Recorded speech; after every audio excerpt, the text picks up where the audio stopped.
capítulo de número 11. Enquanto você procura, a carta de Paulo aos Romanos é o tratado teológico do Novo Testamento.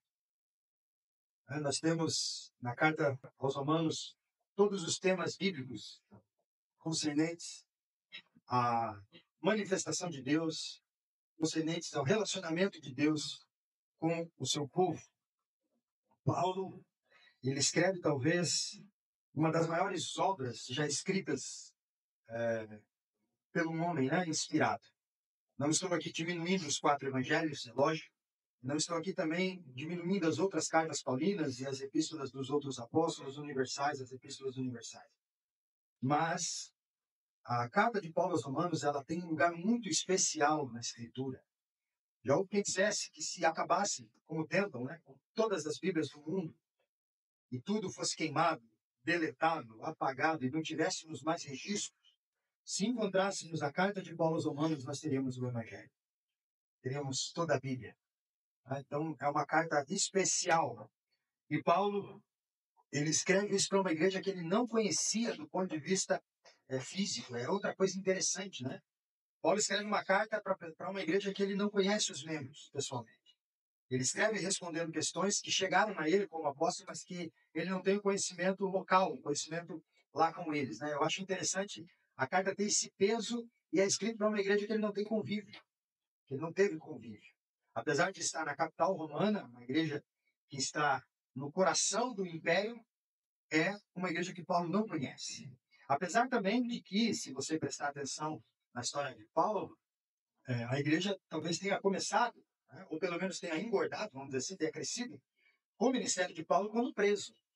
Paulo, a primeira prisão dele é registrada no final do livro de Atos dos Apóstolos. Paulo está preso em Roma, na capital, é uma prisão domiciliar, está dentro do palácio. Ele é vigiado diariamente pelos soldados principais do imperador, a guarda do pretório, a guarda pretoriana, os soldados mais especiais, os melhores soldados de Roma. Ele disse que era algemado por um soldado de noite, então tinha alguém vigiando, apesar de ele estar dentro de um quarto, de uma casa dentro do palácio, tem alguém algemado e algemado em Paulo. E Paulo diz que esses que estão algemados a ele, esses soldados, estão ouvindo o evangelho todo dia, porque Paulo está pregando para eles todos os dias. Todos os dias Paulo anuncia o evangelho. E aí o final da carta aos Filipenses, se eu não me engano, Paulo diz assim: aos irmãos da igreja na casa de César, os saúdam. Então veja, Paulo já tem uma igreja dentro do palácio do imperador. Eles acham que prendendo Paulo acabam com o evangelho, eles só estão dando a melhor plateia, só estão dando para Paulo aquilo que Paulo não alcançaria se não estivesse preso, que são os principais, os soldados. Então você imagina como Deus é. Quando eles pensam que acabam com o evangelho, eles estão promovendo o evangelho, como diz o pastor Hernandes Dias Lopes. E aqui, Paulo então já tem essa ideia de Roma, ele está preso, mas aqui a igreja já é maior, e Paulo escreve essa carta, certo? O capítulo 11 é o final da argumentação de Paulo. Do capítulo 1 ao capítulo 11, Paulo argumenta em Romanos, ele expõe o evangelho, ele expõe a história da salvação, ele expõe todas as coisas que deve expor. E a partir do capítulo 12, Paulo pede, então, a aplicação do que ele ensinou até o final do 11. Ele diz, até aqui eu escrevi como as coisas são. Agora, nós vamos aprender a aplicar tudo isso na vida. Então, se você ler a partir do verso 1 do capítulo 12, Paulo está aplicando o que ele escreveu do capítulo 1 até o capítulo 11, certo? E aqui a gente tem um finalzinho de toda a argumentação. E Paulo separa o final da sua argumentação teológica com um hino. Segundo a maioria dos teólogos, esse verso que nós vamos ler, a partir do verso 33, era uma canção que era cantada pela igreja na época. E diz assim, Romanos 11, 33. Ó profundidade da riqueza, da sabedoria e do conhecimento de Deus. Quão insondáveis são os seus juízos e quão inescrutáveis os seus caminhos. Pois quem conheceu a mente do Senhor? Quem se tornou o seu conselheiro? Quem primeiro lhe deu alguma coisa para que ele seja recompensado? Porque todas as coisas são dele, por meio dele e para ele. A ele seja a glória eternamente. Amém. Eu sei que nesse último verso você já lembrou da canção, né? Porque dele, por ele, para ele são todas as coisas. É assim que Paulo encerra a argumentação dele no capítulo 11. Vamos orar? Pai, obrigado por essa manhã, por estarmos diante do texto e da palavra. O texto que nós temos no livro, na letra da tinta, ou na tinta da letra, melhor dizendo. Mas a palavra a gente não carrega no livro. A palavra a gente só carrega no coração. A palavra, ela salta do texto e salta do livro para se tornar chão. Chão para a gente andar em cima, chão para a gente caminhar. Então, que o Senhor hoje instrua-nos na palavra e nos dê a direção que precisamos para termos a chance de sairmos daqui melhor do que entramos. É a nossa oração, em nome de Jesus. Amém. Eu sei que você já compartilhou muitas vezes nas suas redes sociais as frases de um homem chamado Charles Haddon Spurgeon. Geralmente ele está abreviado com C.H. Spurgeon, né? Mas você já estudou quem foi Spurgeon? Se você já compartilhou alguma frase dele, tem muitos sites. Tem um pastor carioca chamado Josemar Bessa. Ele tem dentro do canal dele, acho que uma playlist, ou um canal dentro do canal, mais ou menos assim dizendo, em que ele narra os sermões de Spurgeon, né, pregados por Spurgeon. Ele narra lá no canal dele. E se você ouvir, é muito bonito. O Spurgeon tinha um apelido, uma alcunha que ele recebeu, Príncipe dos Pregadores. Né? Esse era Spurgeon, um inglês. Mas eu não sei se você já se atentou sobre um pouco da biografia desse homem, eu queria repartir com você. Ele nasceu em Kelvedon, né, na Inglaterra, em 19 de junho de 1834.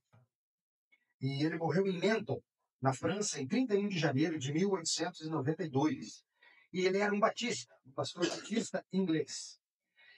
A conversão dele ao cristianismo é algo muito interessante, é uma história bem bonita. Ele converteu-se ao cristianismo no dia 6 de janeiro de 1950, através do primeiro sermão pregado por um diácono chamado John England, quando Spurgeon tinha 15 anos de idade. A história conta que Spurgeon estava andando na cidade e caiu uma tempestade, uma chuva muito forte, de raios. E ele, procurando um lugar para se esconder, ele encontrou uma igreja, abriu uma porta da igreja e entrou todo ensopado e ficou lá no fundo, só para se esconder da chuva, com 15 anos de idade. E nesse dia, quem pregava era um diácono, porque por causa do tempo, muito pouca gente ia da igreja, não tinha quase ninguém. E não tinha nem quem pregasse. E o diácono assumiu a vez do púlpito. Disse, não, eu vou dar uma palavra. Um homem simples. E esse homem prega, e é suficiente para que Spurgeon se converta. Ele se converte nesse dia, aos 15 anos de idade. Aí veja, aos 16 anos ele prega o primeiro sermão dele. E no ano seguinte, ele se torna pastor batista em Walderbeck. Então, com 17 anos, Spurgeon já é pastor. Em 1854, Spurgeon, com 20 anos de idade, foi chamado para pastorear a Capela Batista de New Park Street, em Londres. Simplesmente a maior igreja batista da época. A maior de todas. Com 20 anos ele assume essa igreja em Londres. E apenas 5 anos de convertido. Ele assume essa igreja. Esse lugar hoje existe ainda em Londres e chama-se Tabernáculo Metropolitano. Ainda existe essa igreja batista. Nos anos em que seguem, o templo dessa Capela Batista em New Park Street, que era antes vazio, não tinha muita gente, não suporta mais a audiência, por causa de Spurgeon. Chegou a ter, em alguns cultos, 10 mil pessoas presentes.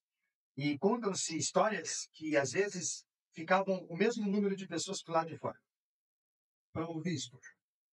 Tem um ponto da biografia dele em que contam que ele pedia para as pessoas que ouviam ele pregar virem só 3 meses depois. Para quem ainda não tinha escutado, poder vir a um culto. Se você já participou de um culto, espera 3 meses para você voltar.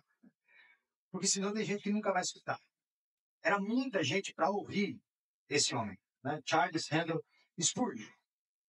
E aí construíram esse tabernáculo metropolitano maior em Newington, exatamente por isso, com a capacidade para 12 mil pessoas. Esse novo edifício foi aberto em 25 de março de 1861. Então ele pedia que de 3 em 3 meses as pessoas fossem, para poder falar com todos. Tanto é que daí ele tem a ideia de publicar os seus sermões. Ele começa a escrevê-los, a transcrevê-los e publicá-los, para que aqueles que não conseguiram entrar no culto tivessem acesso na leitura. Por isso que o José Mabessa, no canal, tem acesso. Porque essas pregações elas estão disponíveis. Ele registrou lá em 1800 e ainda existe até hoje. E aí você pergunta, o que esse homem tinha de especial? Para que tanta gente fosse. O que será que esse homem tinha de especial? Vamos lá, aparência física. Spurgeon, será que era bonito? No padrão estético já de 1800, não, muito menos hoje. Ele era um obeso mórbido. Spurgeon era muito grande. Ele tinha muitas enfermidades por causa disso. Dizem que Spurgeon era rude e grosso. Ele não tinha muito tempo para conversa. Conta essa história, por causa do tamanho da sua barriga, a gravata que ele usava era muito grande e o nó era bem pequenininho para poder passar a linha do umbigo, né? Senão ficava um negócio por aqui. O Kiko. Então ele usava maior, que era grande. E um dia uma mulher disse, senhor pastor, você não acha que essa sua gravata está grande demais? Ele disse, sim, cumprimento da sua língua. Isso é uma história que tem no livro biográfico dele. Então ele tratava as pessoas meio rude, ele não era um homem de muito papo. Tratava e educado nesse tipo de pensamento. Então a gente percebeu que esteticamente ele não era um convite. Visualmente ele não era ninguém agradável para se assistir. Dentro do padrão estético, tá, gente? Então aqui é a minha opinião. Dentro do padrão estético colocado, o Spurgeon não era alguém com aquela imagem, né? Para as pessoas se sentarem e verem, certo? Aí você pensa, então ele era gente boa. Nem sempre. E nem tanto. Então, o que fazia as pessoas se aproximarem? Aí eu quero tirar aqui um pedacinho do sermão dele, que está registrado no livro do A.W. Pink.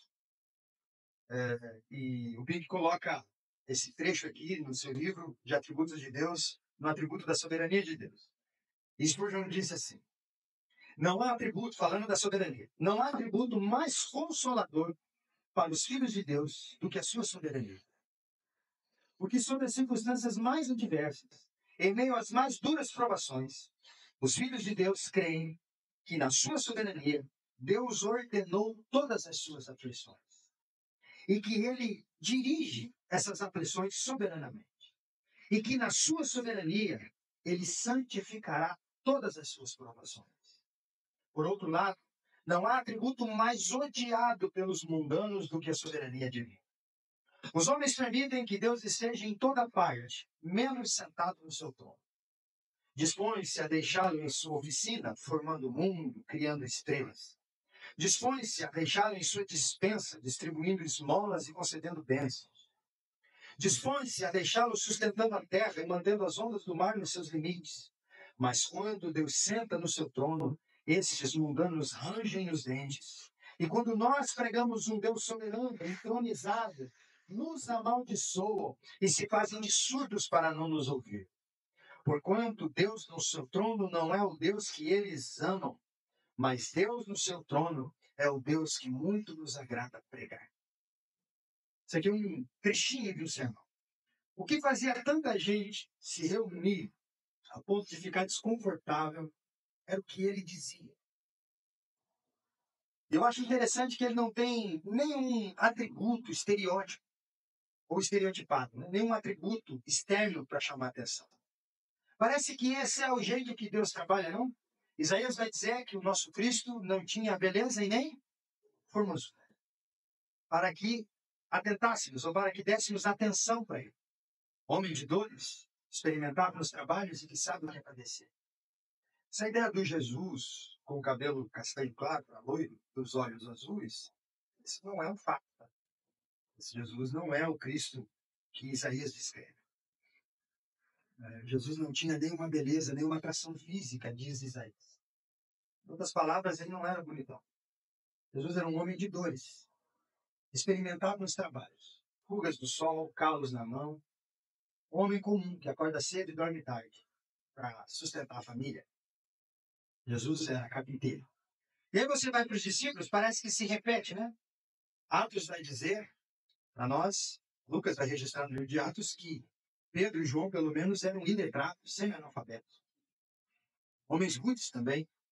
Um tem apelido de Boanerges, filho do trovão, dado por Jesus, e o outro é tão ruim que arranca a orelha de um soldado quando esse quer tocar em Jesus. Então Jesus escolhe, parece que esses que não têm nenhum predicado, nenhum tipo de comportamento atrativo.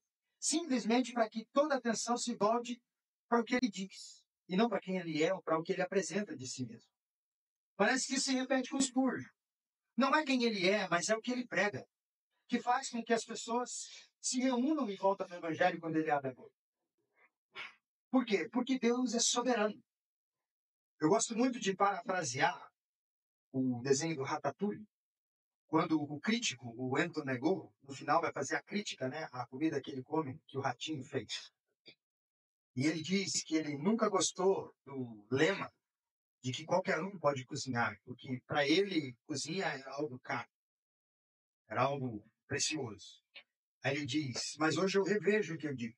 E no desenho ele diz assim, nem todos podem ser cozinheiros, mas eu aprendi que um cozinheiro pode vir de qualquer lugar. Eu gosto de parafrasear isso para a escritura, para ministério. Nem todo mundo será um pregador como Spurgeon, mas a vida de Spurgeon e dos outros pregadores mostram que um pregador pode vir de qualquer canto e de qualquer lugar, que não depende dele, não depende da sua árvore genealógica, nada disso. Depende apenas de Deus. Deus é soberano. A soberania de Deus nesse plano de pregação, de manutenção do evangelho, de salvação, ela está estampada na Escritura. E não depende de nós para nada, absolutamente nada. Ou vocês acham que se a gente fechasse essa igreja e decidisse todo mundo desistir, isso aqui ia acabar? Não, a gente só não ia participar do processo, mas ia vir outro e fazer o que deve ser feito, porque é Deus que está nesse controle. E eu gosto muito disso em Romanos, de Paulo, estabelecendo essa soberania de Deus em Romanos. No capítulo 11, que é o encerramento do argumento de Paulo, como eu disse no início, Paulo começa perguntando se Deus havia rejeitado o seu povo, porque o capítulo 9, 10 de Romanos ele é muito pesado. Ali é um tema que Paulo trata e é um tema que até hoje causa discussões, inclusive divisões de igreja e até família, né? Como a política tem causado. Também Romanos 9, sim, porque é a questão lá de Deus escolhe os vasos para honra e os vasos para perdição. De que Deus amou Jacó e aborreceu Esaú antes que os dois tivessem feito mal ou bem. Pode, porventura, o barro dizer ao seu Senhor por que me fez assim ou por que sou desse jeito? Paulo diz, ele é soberano na salvação. E aí ali começa um entroncamento, porque Paulo começa a dizer que Deus usou então o seu próprio povo Israel para crucificar o Cristo e para pecar contra Deus, um pecado muito grave. E ele vem falando sobre Israel, e ele começa o 11 dizendo isso. Paulo pergunta, então Deus rejeitou por completo o seu povo? E ele usa a passagem do primeiro livro de Reis para responder a pergunta. Ele diz não, porque assim como no tempo de Elias, tem um remanescente. Tem um grupo que não se dobrou. Então continua havendo um grupo também que a graça vai salvar e vai formar uma igreja do seu próprio povo Israel. Ele diz então a rejeição desse povo de Israel ao Cristo não é total e nem final, porque haverá uma reviravolta nessa história. E ele diz, olha, assim como a rejeição dos judeus em relação a Cristo levou à aceitação do evangelho aos gentios, agora Deus pretende usar as bênçãos que dá aos gentios para confrontar os judeus, e assim o evangelho se aceite por todos. Paulo diz assim, olha que interessante o que Deus fez. Deus pega o seu próprio povo, faz com que o seu próprio povo, por sua própria culpa, crucifique o Messias e mate o Cristo, e depois persiga os que creem em Cristo para que esses saiam dos limites de Israel e preguem o evangelho fora de Israel a gentios, o que era proibido pela lei. Agora o evangelho rompe isso. Eles são testemunhas na Judéia, na Samaria, até os confins da terra, começam a pregar. Os gentios começam a crer no evangelho e a se render a Cristo, e isso é um confronto para o judeu, que não aceitava um gentil. Aí Paulo diz, então Deus pega o seu povo, crucifica o Cristo para que, perseguindo o povo de Cristo, agora esse evangelho seja pregado para quem não conhecia Cristo, e a fé desses que não conheciam Cristo, agora passando a ser de Cristo, é um confronto para quem antes era convidado. Ele diz, então Deus encerrou todo mundo debaixo do pecado, para poder usar de misericórdia com todo mundo. Ele diz, esse é o plano de Deus. Como todos pecaram, Deus faz com que todos sejam pecadores de fato. Porque o pecado entrou no mundo com Adão, Deus diz, agora todos pecarão. Para que todos debaixo desse pecado, e não havendo sombra de dúvida de que o homem não pode se salvar, e não tem ninguém bom, porque todos são maus, eu uso da graça para salvar todos. Quando Paulo chega a esse ponto, eu gosto muito de uma expressão de um pregador. Ele diz que Paulo, em Romanos, vem pintando o chão e andando para trás. E aí ele chega numa quina, porque não tem mais espaço. E Paulo pinta em volta do pé e ele diz, para onde eu ando? O chão está todo desenhado, o plano de Deus, eu não tenho para onde ir. Eu estou aqui preso nessa quina da parede e pintei até onde deu. E como é que eu saio daqui agora sem pisar no que está pintado? Ele diz, Paulo faz isso. Ele pinta o chão e se vê encurralado no plano de Deus. E aí, quando a gente vê esse plano todo pintado no chão, essa maravilha que Deus fez, e a gente não tem para onde correr, o que a gente faz? Paulo ergue a mão aos céus e diz, ó, profundidade da riqueza, da sabedoria e do conhecimento de Deus. Quando ele olha o desenho no chão, ele diz assim, quem iria pensar num negócio tão maravilhoso desse jeito? Ele disse, quem que foi conselheiro do Senhor? Quem deu palpites para Deus, para que Deus fizesse assim? Ele diz, ninguém. Por isso, a glória é toda dele, para ele, por ele. Tudo pertence a ele. Ele é soberano na história. Ele é soberano. Quando você se vê encurralado pela história de Deus na sua vida e não tem para onde andar, o recurso é esse. É glorificar a Deus pelo plano que ele está escrevendo e pelo plano que ele está completando. É isso que Paulo faz aqui. E eu queria falar com você nessa manhã exatamente sobre isso. Sobre essa soberania de Deus. E eu não sei se você já percebeu na leitura do versículo 36, mas olha que interessante. Ele diz assim, porque dele, por ele e para ele são todas as coisas.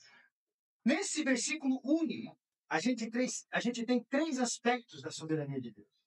Porque Paulo diz que dele são todas as coisas, por ele são todas as coisas e para ele são todas as coisas. Esse dele, por ele e para ele distingue uma coisa da outra. Nos fornece três aspectos dessa soberania de Deus. E a primeira parte que Paulo fala, porque dele são todas as coisas, Paulo está apontando para que aspecto da soberania? Para a vontade soberana de Deus. Você faz com que é seu aquilo que você tem vontade. Não é? A não ser que você seja casado. Brincadeira. Mas você faz com que é seu aquilo que você tem vontade, não é assim? Se você quiser pegar o seu salário, acender uma fogueira e queimar todo o seu salário, as pessoas podem te chamar de louco, as pessoas podem falar o que quiser de você. Mas você não vai preso, você não cometeu um crime. Por quê? Porque você não queimou o salário de outra pessoa, você queimou o seu. Você diz, é meu. Eu faço com aquilo que é meu o que eu tenho vontade. É assim que funciona. Eu conquistei, eu faço o que eu quero. Para nós, essas implicações são várias, né? Como eu disse, se você é casado, tem a opinião do cônjuge. Se você é pai, tem a opinião dos filhos. Tem um monte de coisa para se pensar. Com Deus, não tem ninguém com ele. Não tem ninguém para dar conselho, não tem ninguém para dizer que ele está errado. Porque se ele fizer isso, ele está certo. Porque ele está vendo uma coisa que a gente não vê. Então Deus tem a sua vontade soberana porque tudo é dele. Por que Deus faz da sua vida o que ele quer? Porque você não é seu. Você não é dono da sua própria vida. Por mais que você dirija a sua vida, tome as decisões, leve ela para o rumo que você acha melhor, em última instância, Deus é quem manda em você. Eu sei de alguns irmãos aqui que já estiveram na beira da morte, com a senha na mão. Mas estão aqui vivos. Por quê? Que nem morrer você escolhe. Ah, mas se eu tentar tirar minha própria vida, pode tentar. Se Deus não quiser, não acontece. Porque tudo é dele. E porque tudo é dele, ele faz com aquilo que é dele o que ele achar melhor, o que ele quer. Então, os homens acham que o que move essa vontade de Deus são emoções e não princípios. A gente às vezes cai nesse erro de achar que Deus é semelhante a nós. A gente toma uma decisão hoje no calor da emoção, amanhã a gente se arrepende da decisão que tomou e tenta voltar atrás e consertar. Porque a gente estava muito emocionado na hora que tomou a decisão. A gente acha que Deus é igual, que da vontade de Deus sofre esse tipo de influência, seja interna por emoções ou externa por emoção de outro. Não. A vontade de Deus se move pelos princípios de Deus. Os princípios que ele tem, princípios divinos. Então, as pessoas acham que se Deus estabeleceu um propósito, esse propósito de Deus está sujeito a mudanças, semelhante aos nossos planos que mudam, aos nossos planos que falham. Acham que os planos de Deus podem acontecer o mesmo. Deus quis assim e não deu certo. Não, os planos de Deus não falham porque Ele é Deus. Não são falíveis, são infalíveis. Os propósitos de Deus não mudam. Eu fico muito... eu me sinto estranho quando alguém fala para mim Deus tem duas vontades. A vontade permissiva e a vontade diretiva. A vontade diretiva é o que Deus quer. A vontade permissiva, Ele deixa você fazer o que você quer. Eu não consigo ver um Deus com duas vontades na Escritura. Eu vejo na Escritura um Deus com uma vontade só. Até a sua decisão errada é um plano dele. Porque alguma coisa tem que acontecer na sua decisão errada. É só você ler a história de Jonas. A decisão errada serviu para quem? Para Jonas e para nós. Para entender que não tem um povo seletivo que você escolhe para quem você prega e você decide quem deve ser condenado por Deus. Deus pega Jonas e diz: você vai tentar fazer isso? Então vamos lá. Vamos ver até onde você aguenta. E Jonas é um sujeito bom, né? Porque o sujeito aguenta 40 dias no ventre de uma baleia, no fundo do mar, sem orar e pedir perdão. Ou seja, o bicho é ruim. O homem é ruim, porque 40 dias errado, e de birra, e de bico dentro do ventre de uma baleia, gente. Deixa o criança de castigo 1 hora, ela já volta e pede desculpa. 30 minutos é suficiente. O homem ficou 40 dias para orar. É ruim ou não é? Jonas era um cara difícil. Jonas era muito ruim, mas Deus diz: vamos ver quem ganha. Então tudo é vontade. O propósito de Deus não muda, não volta atrás. Deus tem decreto. E decreto não pode ser revogado. Esse é Deus. Isaías 46:10, que é o texto que a gente leu no início, diz isso. Eu anuncio o fim desde o princípio, para que quando acontecer, todos saibam que eu sou, coisas serão, porque eu decido o final das coisas. Então não tem nada que eu não saiba, simplesmente porque não tem nada que eu não decida. Não tem nada que eu não diga como vai acontecer e como terminará. Esse é Deus. Ele faz com aquilo que é dele o que ele tem vontade. Aí as nossas presunções procuram limitar essa vontade de Deus. Como se a gente pudesse restringir a vontade de Deus às nossas visões. Como se a gente pudesse enxergar além do que Deus enxerga, ver além do que Deus vê. Talvez você passe uma vergonha interna agora. Mas quantas vezes você fez aquelas orações de dar direção para Deus? Você disse: Deus, vamos conversar aqui. Se o Senhor fizesse assim, eu pensou, pense bem, pensa comigo, né? Pensa comigo aqui. Se o Senhor fizesse assim, olha como ia dar certo. Olha como a minha ideia é boa. Se o Senhor virar daqui, girar de lá, trazer o de lá, tirar esse daqui, levar para lá, olha, Deus, que plano bom. Deus não está nem aí do nosso projeto. É claro que Deus entende que a gente projeta e Deus entende que a gente deva projetar. Mas o plano de Deus é uma linha reta. A gente às vezes desce um pouquinho, sobe um pouquinho, anda reto um pouco, depois desce um pouco, mas sempre dá na linha dele. A gente não precisa dar dicas para Deus. A gente apenas ora a Deus. A gente apenas diz: Deus, eu estou com esse plano, então se confirmar tudo, amém. Se não, abre os meus olhos. Direciona a minha vida. A vontade de Deus se cumpre sempre, inclusive na oração do Cristo. Pai, afasta de mim esse cálice, se possível for, sem que eu beba. Contudo, seja feita a tua vontade e não a minha. Se tiver como salvar o teu povo de outra maneira que não seja a cruz e essa dor que eu vou sofrer, amém. Contudo, não leve em conta o que eu estou pedindo. Leve em conta a tua vontade. A resposta no Getsemane é silêncio. Não tem uma frase de Deus, não tem uma fala do Pai. E o que faz com que Jesus saia do Getsemane, entre no Getsemane em agonia e tristeza profunda e suando gotas de sangue misturado ao suor, né? Na sua cabeça, de tanta pressão, e sai acordando os discípulos e vamos que o traidor se aproxima, todo resolvido e todo decidido. O que acontece se não tem uma palavra de Deus ali? Jesus está ensinando para nós que no Getsemane você só ganha de Deus se você perder para Ele. Como que você ganha de Deus na oração? Perdendo. É a vontade dele que prevalece. Então, quando você for entrar no seu jardim de oração, não entre para convencer Deus, entre para perder. Diga: Deus, eu não estou entendendo, mas eu te amo na mesma medida que eu não te entendo. Então cumpre a tua vontade. Você sai de lá fortalecido, mesmo sem sair sem resposta. Mesmo que não tenha resposta nenhuma para você. Todas as coisas são dele. Então ele faz com elas o que decide. Alguns dizem que o que nos assemelha a Deus é o poder de vontade. Né? Deus nos deu o poder de decidir. Isso que nos faz parecidos com Deus. Mas veja que o nosso poder de decisão não se compara ao de Deus, nem chega perto. Provérbios 16:1 diz o quê? O coração do homem pode fazer planos, mas a resposta certa dos lábios vem do Senhor. Planeje, meu amigo, planeje viagem, planeje conquista, planeje tudo. Pode planejar. Claro que pode. Mas o teu poder de concretizar isso é bem distante do poder de Deus de querer isso para você ou não. De querer que as coisas sejam assim ou não. Amém? Outra coisa que a gente vê no verso 36. Porque tudo é dele, ele tem a sua vontade soberana. Aí ele diz, porque tudo é por ele. Dele e por ele são todas as coisas.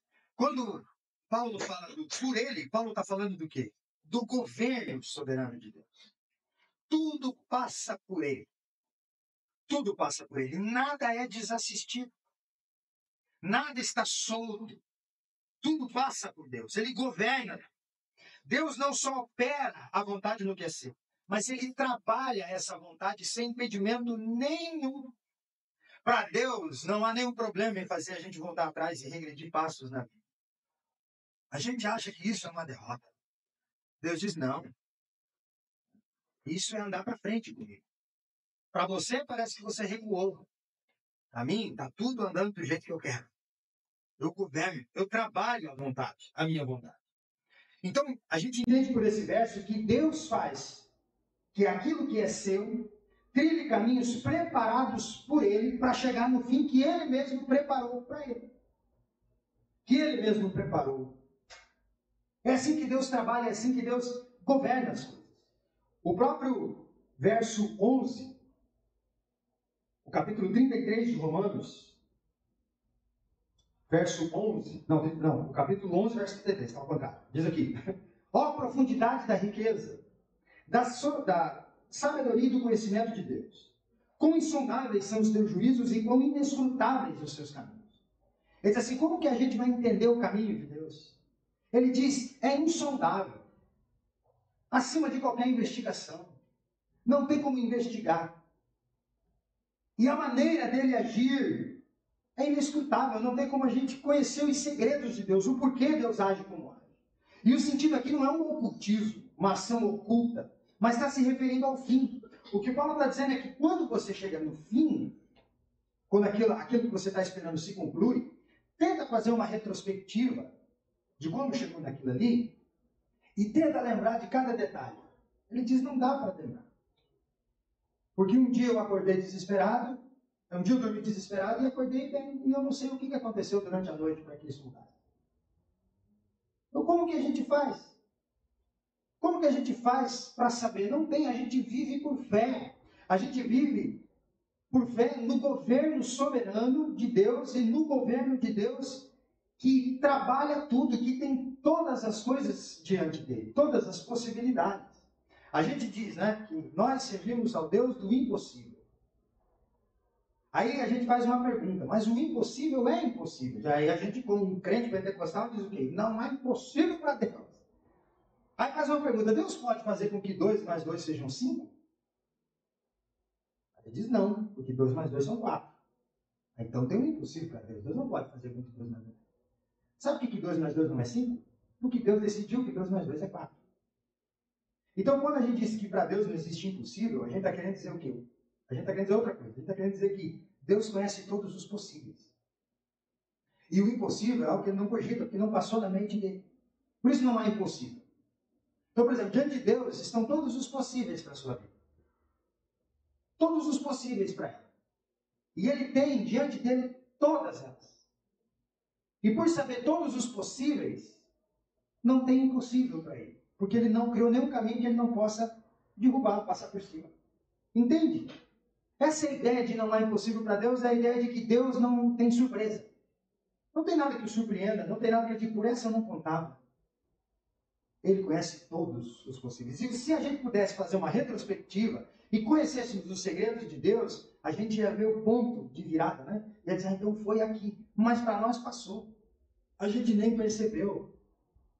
Como diz o salmista, o caminho de Deus é como o rastro do barco, do navio nas águas. Quando o navio passa, por algum momento você vê por onde ele passou. Mas de repente é tudo espuma e água e onda e você já não sabe o caminho. Ele diz, assim é Deus. Ele vem e passa e a gente não sabe por onde ele veio nem para onde ele foi. A gente só sabe que onde ele esteve tudo mudou. Tudo foi transformado. A gente não tem retrospectiva para dar. Já disse isso várias vezes, né? A gente é o crente Chicó do Alto da Compadecida. Eu não sei, eu só sei que foi assim. Eu só sei que era assim, agora não é mais. Porque Deus governa a minha vida, governou todas as coisas. E tudo está diante dele, e tudo é dele, e tudo governado por ele. Esse é o Deus. Outro texto muito conhecido por nós sobre esse governo de Deus é o texto de Jeremias 18, né? O barro na mão do oleiro. O Pai, Deus, o Deus Trino, pega Jeremias e diz: desce a casa do oleiro, aquele que trabalha com barro, faz vasos, panelas de barro. E assista ele trabalhar.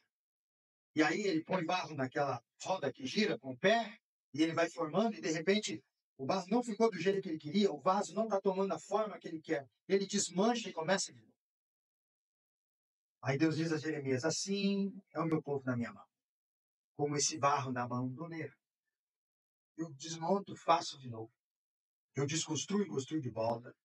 Não porque tem uma parte do processo que eu não contava, mas que as próprias mudanças estão ditas no processo. Deus sabe que você vai atingir um espaço, que você vai ficar confortável ali, mas que ali ainda não acaba. Por isso ele vai desmontar aquilo que ele te deu para que você possa continuar caminhando. Como diz Lutz Vogel, um teólogo alemão, Deus coloca o homem, às vezes, de costa no chão com a intenção de que ele olhe para cima. Então, até o nosso tom tem a ver com o plano de Deus. Até a nossa quase falência tem a ver com esse plano. Porque a ideia é que os nossos olhos estejam sempre nele. Barro na mão do oleiro. Todos barro. Todos sendo construídos por Deus. Todos sendo feitos pela mão de Deus. Por próprias razões e por razões particulares, sermos barro na mão de Deus é uma prova da soberania de Deus. Do cuidado de Deus. A sua vida é de Deus. É de Deus. Em último lugar, Paulo continua, porque dele, sua vontade, por ele, o seu governo. E Paulo encerra dizendo, e para ele são todas as coisas. Quando Paulo diz que tudo é para ele, Paulo diz que tudo volta para ele. E tudo volta para Deus como? Em glória. A glória é dele. Deus é soberano na sua glória. A Escritura vai dizer que Deus não divide a sua glória com ninguém. E a glória aqui não é a ideia de uma manifestação, né? A glória como numa ideia de manifestação de dons espirituais, de cultos espirituais. A glória aqui é o louvor, é o elogio. O elogio volta todo para ele. Porque se tudo é dele, ele faz com que é dele o que quer. E tudo é por ele, e ele governa o que é dele da maneira que quer, e tudo chega no fim que ele decretou, que ele mesmo decidiu. O que resta para nós? Indivíduos que somos o resultado do plano dele. Virar até ele e dizer glória a Deus. Glória a Deus. Glória ao Senhor por minha vida ser assim. Glória a ti por as coisas terem chegado a esse momento. Por isso que a gente dá glória a Deus num dia em que glória a Deus é difícil de dar. Quando a gente enterra quem ama, quando a gente fale, a gente glorifica. Por isso, parece um absurdo para as pessoas acreditar no livro de Jó e dizer como é que um homem que enterra 10 filhos, como é que um homem que perde todo o patrimônio e fica doente à beira da morte pode dizer Deus deu, Deus tomou, bendito seja o nome do Senhor. Isso é conversa. E você diz, não é, meu amigo, experimenta para você ver. Não é. É viver para Deus, é entender que a glória toda é dele, que ele não divide isso com ninguém. Que no final, ninguém vai poder gloriar-se, ninguém vai poder dizer eu tive 1% de participação nisso, eu não tive. Aliás, eu fiquei tentando atrapalhar esse projeto o tempo todo, foi só o que eu fiz. A gente é bom nisso. Em atrapalhar o projeto de Deus e fazer do jeito que a gente quer. Então não tem, no resultado final não sobra nada para nós. Sobra a glória toda para ele. O louvor todo ao Senhor. A glória toda a esse Deus. Então, a resposta que nós temos para o porquê das coisas serem como são é que tudo é para a glória de Deus. Por isso que as coisas se dirigem assim. Quando a gente entende que Deus faz cumprir a sua vontade com o que é dele, trabalha essa vontade com que tudo passa por ele. E o resultado final é o que nós estamos aqui vivendo hoje. O que resta para nós é dizer glória ao Senhor. Louvado seja o Senhor. No final, gente, a glória é de Deus. Deus é soberano, inclusive, no elogio. Não reparte elogio com ninguém. Aí você diz, nossa, que Deus caprichoso. Não, não é vaidade divina. O que está estabelecido no texto é que quando a glória volta para ele, é que tudo está no lugar. Não é por vaidade. É pela direção certa de tudo. Você já glorificou a Deus na sua vida com esse entendimento? Quando tudo se encaixou e as coisas aconteceram do jeito que você ali pensou e planejou, e quando não? E quando a gente confiou e tomou um tombo? E quando a gente viveu 10 anos uma vida ruim, sem razão aparente, dizendo assim, olha, eu estou tentando enxergar onde aqui que eu cometi um pecado tão grave para estar acontecendo isso, mas não consigo chegar.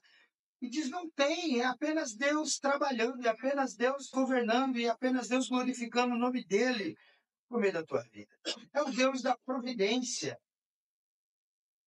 É o Deus que cuida e que dá a cada um que passa pelo processo aquilo que lhe cabe, justiça e juízo. É o Deus que tem tudo diante dele. É o Deus que governa todas essas coisas. Já contei aqui uma vez, faz muito tempo. Essa história aconteceu. Um senhor, membro de uma igreja, um crente, muito crente, passando por uma situação financeira terrível, de desemprego, dentro de casa, e conseguindo bicos ali e aqui, tudo atrasado, sem gás, com a luz para cortar, aquela situação terrível. E não porque ele era ruim, mas simplesmente porque ele não achava nada, passando por uma fase terrível. Aí ele está em casa com a família e diz, olha, eu vou no culto de oração, hoje é culto de oração e eu vou orar. Ele não tinha o dia da passagem, não morava tão perto da igreja que ele ia, mas foi de a pé. Vestiu sua roupinha social para ir para a igreja. Orou o tempo todo com os irmãos, chorou, pediu a Deus pela sua situação. Quando acaba, esperando uma carona, todo mundo vai embora, ele tem vergonha de pedir, ele diz, eu vou ter que voltar a pé. Mas tudo bem. Tarde da noite ele volta a pé, cai um pé d'água, uma chuva daquelas. Ele acha um ponto de ônibus para se esconder, todo molhado, com a Bíblia na mão, todo ensopado. Ele começa a lamentar. Pô, até para orar. Meu Deus, o que pode acontecer de pior? Aí chegam dois rapazes alterados, ficam ali no ponto como quem está escondendo a chuva e de repente querem roubar. Ele diz, eu não tenho nada, não tenho nada. Vocês pegaram a pior vítima da noite. Vocês pegaram quem não tem nada. Aí, então dá essa Bíblia aqui. Aí joga a Bíblia na rua, a Bíblia sai rolando na rua, esfarelando, toda molhada. Eles dizem, tira a roupa. Dá essa sua roupa aí. Ele diz, mas não, tira a sua roupa. Ele tira a roupa, um deles veste, fica ainda zombando. Eu tô bem, assim, de social. E dá um chute nele e vão embora. E ele fica ali de roupa de baixo, no meio da chuva, naquela noite. E ele diz, eu não consigo acreditar. O que pode ser? E desesperado, ele diz, pelo menos para casa eu não vou. Nu, de roupa de baixo. Aí pegou a roupa que o rapaz tinha tirado, uma bermuda e uma camiseta. E vestiu. Pelo menos eu vou com a roupa. E quando ela põe a mão no bolso, tem um bolo de dinheiro desse tamanho. Eles tinham feito um assalto, o rapaz nem se tocou, que deixou o dinheiro no bolso da bermuda. Ele olhou para aquilo e aquilo resolvia a vida dele pelo menos por uns 3 meses. E ele disse, Deus, como isso? Aí você vê a providência de Deus. Você diz, tá, mas alguém perdeu. Não, alguém roubou. Só que até o produto do roubo não vai para quem acha que vai. Aquilo era para virar alguma droga, alguma outra coisa. E Deus disse, não, você roubou, tirou de quem tinha, então eu direciono para quem precisa. E o juízo é sobre todos. O que perdeu e foi lesado, Deus prospera e ele ganha de novo. O que roubou, a justiça o alcança. E o que não tinha nada, fica com o fruto do outro. Percebe como Deus direciona tudo? E a gente pode pensar, caçar, pensar injustiças do jeito de Deus trabalhar. Então Deus diz, não, injustos são vocês. Primeiro, tem muita gente que tem no reparte. Segundo, tem gente que tira sem poder tirar. E segundo, tem gente sofrendo. Eu remanejo tudo isso porque eu não estou preso ao pecado de vocês. Eu sou Deus. Eu governo todas as coisas e direciono todas as coisas. E no final, a glória é dele, mesmo sem entender, mesmo sem ter resposta. Mesmo sem ter nenhum tipo de resposta Deus é o que é glorificado no final. A providência de Deus é uma coisa difícil de a gente aceitar, às vezes, porque a gente acha que Deus está fazendo alguém sofrendo o processo. Mas entenda, gente, a gente sofre pelos próprios pecados. A gente sofre porque nós pecamos. Deus não tem participação no nosso pecado. Agora, Deus não está preso aos resultados do pecado, como quem diz, puxa, nisso eu não posso intervir. Claro que não. Inclusive, ele usa as coisas más como bem lhe agrada, porque quando o texto do profeta diz que é ele quem cria o mal, não é a ideia de criar do zero, porque Deus é bom. O mal não tem nada a ver com Deus. Deus não criou o mal como o criador do bem, ou como o bem que ele é e como o criador daquilo que ele disse que é bom em Gênesis. Não é essa criação. Quando o texto diz eu crio o mal, eu pego situações más e as dirijo. Então, quando alguém está fazendo um mal a você, Deus pega esse mal e inverte ele. Agora, quem fez, a justiça o alcança. Mas o resultado, Deus não está preso. Qual é o exemplo bíblico que nós temos disso? José. José recebe os irmãos e diz o quê? Vocês intentaram o mal contra mim. Mas hoje Deus transformou esse mal em bem, como a gente está vendo. Porque se vocês não me vendem, eu nunca chegaria aqui. Não chegando aqui, o nosso povo ia morrer de fome. Então, porque eu cheguei aqui e Deus me deu os sonhos, nós juntamos a comida aqui no Egito e agora a gente alimenta quem está perto. E todo mundo tem de onde tirar. José entende que esse é o plano. Aí você pergunta, mas então por que Deus não fez do jeito certo? Por que José tinha que passar por isso? Porque é Deus que governa. Então ele que decide que José ficar 17 anos preso injustamente. Pronto. O que a gente vai falar para Deus como barro? Você não sabe o que está fazendo? O próprio José diz que foi um mal transformado em bem por Deus. Aí você pergunta, então, Deus passou pano nos irmãos de José? Né? Então tá, quem serve o plano de Deus, os irmãos estão desculpados de ter vendido o irmão. Não estão. Justiça é justiça. Aquilo que o homem planta, o homem colhe. Mas o que crê, colhe perdoado. O ladrão da cruz, foi pregado aqui pelo Filipe um tempo atrás, tem a pena cancelada nos céus. Hoje mesmo estará comigo no paraíso. Mas diante dos homens, morre. Como consequência de uma vida que vive. Entende? E alguém dirá, o senhor é injusto. Eu conheço um monte de gente boa que não conhece o evangelho. Não tem ninguém bom, gente. Pode ser a Rosinha. Todo mundo é mau. Só Cristo é bom. E ele salva. Salva pela pregação do evangelho e pelo arrependimento. Soberano. Soberania. Está acima de todas as coisas. Então não tema.